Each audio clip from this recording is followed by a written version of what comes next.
Landing করলাম পিকে, নামার সাথে সাথে একটা হেডশট। তারপর দেখেন এই সাইডে আরেকটা ম্যান, সেটাও হেডশট। তারপরে আমি এখান দিয়ে যাচ্ছিলাম, হঠাৎ করে আমার মুখের সামনে দেখেন একটা ম্যান ল্যান্ডিং করে কীভাবে সারপ্রাইজ হয়। এনিমি তো আজকে আমাকে হ্যাকার নামে পরিচিত করে দেবে, কিন্তু আমি তো হ্যাকার না ভাই। খেলা দেখে হ্যাকার মনে হলো, আমি তো হ্যাকার না। এই সামনে একটা ম্যান হেডশট।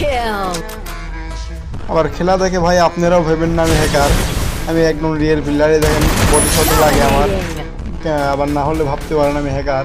কিন্তু দেখেন খেলা দেখেন। তারপর সামনে ওই সাইডে দেখে আরেকটা ম্যানটার বেশি চুলকুটি ছিল, এই জন্য হেডশট। এই সাইডে যায় দেখি একটা ম্যান দৌড়াতে দৌড়াতে আসে, কীভাবে হেডশট লাগে দেখুন ভাই। হেডশট দেখে আর ভেবেন না আমি হ্যাকার, এগুলি আমার খেলার স্কিল।